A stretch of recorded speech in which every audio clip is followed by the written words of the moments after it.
तो महाराष्ट्र का महाघमासान और क्लाइमैक्स की ओर फ्लोर टेस्ट के विरोध में शिवसेना सुप्रीम कोर्ट पहुंची। सुप्रीम कोर्ट में 5 बजे सुनवाई होगी। गोवा जाने से पहले शिंदे बोले, उन्होंने क्या कुछ कहा हमने आपको सुना, एक बार फिर से बताते हैं। कहा कि हमें फ्लोर टेस्ट की कोई चिंता ही नहीं है, हमारे पास 50 विधायक हैं। बाला साहेब के हिंदुत्व का मुद्दा हमारे लिए सबसे अहम है, सबसे इंपॉर्टेंट है। शिवसेना बाला साहेब की है, हमारे पास 2/3 बहुमत है। गुवाहाटी से रवाना होने से पहले शिंदे का बड़ा बयान, और शिंदे ने बागी विधायकों के साथ मां कामाख्या के दर्शन किए। शक्तिपीठ पहुंचे, 2 दफा पहुंचे, आज सुबह से 2 बार पहुंच करके दर्शन उन्होंने किए। कहा कि महाराष्ट्र की जनता की खुशहाली के लिए, अच्छी चीज के लिए उन्होंने कामना की है, मंगल कामना की है। 30 जून को महाराष्ट्र में फ्लोर टेस्ट होता है कि नहीं, सुप्रीम कोर्ट में चूंकि महाराष्ट्र का सियासी घमासान ऑलरेडी है, शाम 5 बजे तक का समय महत्वपूर्ण इसके लिए। के साथ सभी 50 विधायक कामाख्या मंदिर के दर्शन करने गए हुए थे और दर्शन करने के बाद सभी विधायक वापस होटल लौट रहे हैं। ऐसे बताया जा रहा है कि सभी विधायक सुप्रीम कोर्ट में जो 5 बजे सुनवाई होगी उस सुनवाई का इंतजार करेंगे और उस सुनवाई के बाद हाई कोर्ट का फैसला क्या आता है उसके बाद एकनाथ शिंदे अपने विधायकों के साथ मुंबई या गोवा लौटने का फैसला करेंगे। इस समय फर्स्ट इंडिया पर एक्सक्लूसिव तस्वीरें आप देख रहे हैं। एकनाथ शिंदे और उनके तमाम साथी जो विधायक हैं वो इसी बस में बैठकर, असम स्टेट ट्रांसपोर्ट कॉर्पोरेशन की ये बस है, इसी बस में बैठकर एकनाथ शिंदे और उनके तमाम जो विधायक हैं वो लौट रहे हैं कामाख्या मंदिर के दर्शन करने के बाद। इस एक बस में आप देखिए आगे की जो सीट है, फ्रंट सीट, उस पर आपको एकनाथ शिंदे नजर आ रहे हैं। हाथ हिलाकर उन्होंने विक्ट्री का साइन बनाकर मीडिया का अभिवादन भी किया है। तमाम जो महाराष्ट्र के विधायक हैं जो 7 दिन से डेरा डाले हुए हैं गुवाहाटी में, वो इस समय कामाख्या मंदिर के दर्शन करने के बाद लौटकर वापस रेडिसन ब्लू होटल पहुंचे हैं और इस होटल में ही तमाम जो विधायक हैं वो इंतजार करेंगे 5 बजे सुप्रीम कोर्ट में होने वाली सुनवाई का। अगर उस सुनवाई के बाद सुप्रीम कोर्ट कहता है कि कल महाराष्ट्र में फ्लोर टेस्ट हो सकता है तो सभी विधायक गुवाहाटी से रवाना हो जाएंगे गोवा के लिए। और कल का दिन महाराष्ट्र की राजनीति के लिए बहुत महत्वपूर्ण रहेगा क्योंकि कल का दिन महाराष्ट्र की राजनीति की दशा और दिशा दोनों तय करेगा। कैमरामैन नरेंद्र शर्मा के साथ Shivendra Pratap Singh Parmar, first India news, Guwahati. तो वहीं महाराष्ट्र के संकट से जुड़ी इस वक्त की बड़ी खबर, कल सरकार बनाने का दावा पेश करेंगे फडणवीस। ये सूत्रों के हवाले से खबर है। MVA के फ्लोर टेस्ट में फेल होने पर पेश करेंगे ये दावा, ये भी सूत्रों के हवाले से जानकारी है। कल रात या फिर 1 जुलाई को फडणवीस का शपथ ग्रहण, सूत्रों के हवाले से ये भी जानकारी। 2 चरणों में फडणवीस सरकार का शपथ ग्रहण हो सकता है। पहले चरण में मुख्यमंत्री और डिप्टी CM का शपथ ग्रहण और दूसरे चरण में बाकी के मंत्रियों का शपथ ग्रहण होगा। बीजेपी को 164 विधायकों का साथ है।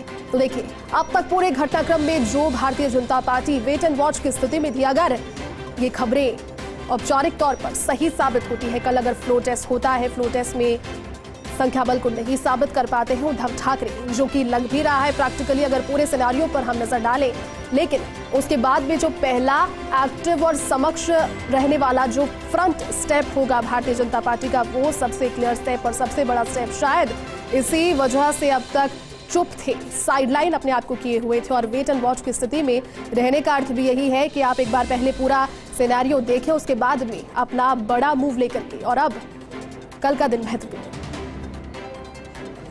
इसी बीच शिवसेना के बागी एकनाथ शिंदे का बड़ा बयान, फ्लोर टेस्ट को लेकर बोले एकनाथ शिंदे, कहा हमें फ्लोर टेस्ट की चिंता नहीं है, शिवसेना बाला साहेब ठाकरे की है, देश में कानून के ऊपर कोई नहीं है, हम हर टेस्ट में पास होंगे, हर परीक्षा में पास होंगे, हमारे पास 50 विधायक हैं, बाला साहेब का हिंदुत्व हमारे लिए अहम है। ये बयान उनका, इस बयान में कुछ बिंदु जो कि अपने आप में बहुत इंपॉर्टेंट है। बाला साहेब के हिंदुत्व की बात यहाँ पर शुरुआती उस दिन से, जिस दिन से यह घटनाक्रम हुआ, उस रात से, उस घटनाक्रम की रात से बाला साहेब का हिंदुत्व, ये बात एकनाथ शिंदे उनके समर्थक कहते आ रहे हैं, कह रहे हैं कि जिस तरह से धूमिल उद्धव सरकार उसे कर रही है, लेकिन बाला साहेब के हिंदुत्व को जिंदा रखने की कोशिश वो कर रही है। क्या फिलहाल ताजा समीकरण रहेंगे और कितना इंपॉर्टेंट भारतीय जनता पार्टी की जो बातें सामने आई हैं, इन तमाम सवालों के साथ में हमारे सहयोगी शिवेंद्र सिंह परमार गुवाहाटी से हमारे साथ में लाइव जुड़ चुके हैं। शिवेंद्र, देखिए अब तक भारतीय जनता पार्टी डे 1 से वेट एंड वॉच की स्थिति में थी, लेकिन अब फ्लोर टेस्ट की बातें सामने के आने के बाद प्रैक्टिकली अगर पूरे सिनेरियो पर ध्यान दिया जाए, संख्या बल नहीं स्पष्ट कर पाएंगे। भारतीय जनता पार्टी अब तैयार है सरकार बनाने के लिए, जानकारी आई है। उसी बीच एकनाथ शिंदे का यह बयान, उन्होंने कहा कि हिंदुत्व को जिंदा रखने की कोशिश आज भी है, आगे भी करते रहेंगे। किस तरह से देखते हैं आप इन्हें?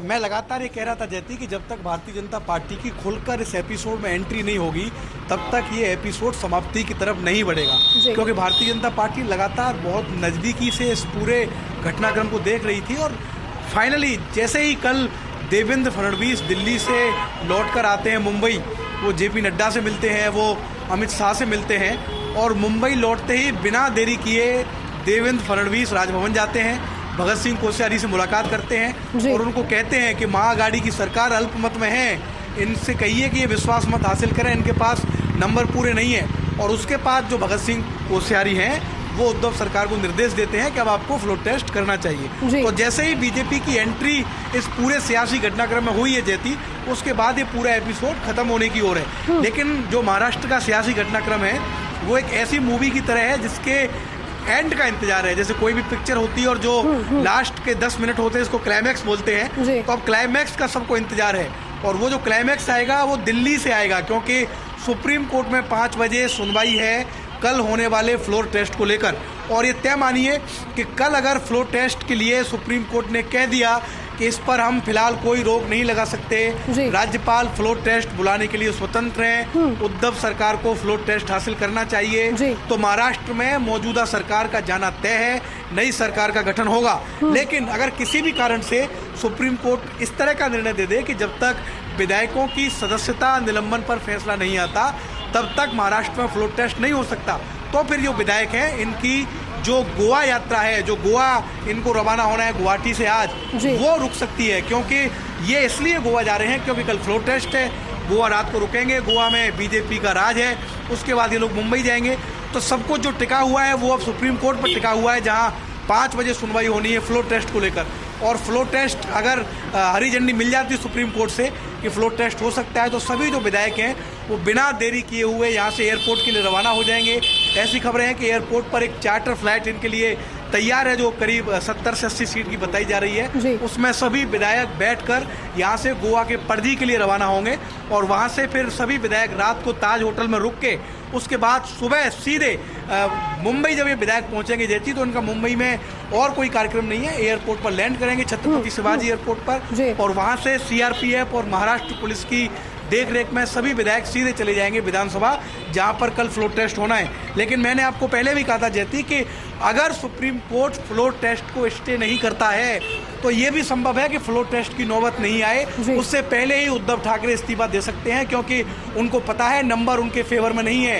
एकनाथ शिंदे इस समय 50 विधायक लेकर गुवाहाटी में बैठे हुए हैं, जिनमें 39 विधायक यानी कि 2/3 बहुमत एकनाथ शिंदे के पास है। ऐसे में उद्धव ठाकरे बिल्कुल नहीं चाहेंगे कि वो हाउस के अंदर जाकर अपनी फजीयत कराएं। तो आने वाले जो 1-2 घंटे हैं, खासकर सुप्रीम कोर्ट में जब सुनवाई शुरू होगी 5 बजे, वो बहुत महत्वपूर्ण है। और उसके बाद ये तय हो जाएगा कि 10 दिन से जो महाराष्ट्र का सियासी घटनाक्रम चल रहा है इसका नतीजा क्या होगा। बिल्कुल शिवेंद्र, और वो जिस तरह से कहते हैं कि हिस्ट्री रिपीट्स इटसेल्फ, हिस्ट्री एक बार फिर से अगर ये सभी कुछ सिद्ध होता है, भारतीय जनता पार्टी यहाँ पर कह चुकी है बहुमत सिद्ध करने के लिए, और अगर हारेंगे उसके बाद सिद्ध करने के बाद भी अल्पमत में आएंगे, सरकार फिर से बनेगी। और देखना ये रहेगा कि शपथ ग्रहण जिस तरह से कहा जा रहा है किसी और समय में जैसे पहले हुआ था वैसे होता है या विधिवत तौर पर होता है। बहुत बहुत शुक्रिया शिवेंद्र, आगे भी आपसे अपडेट लेते रहेंगे।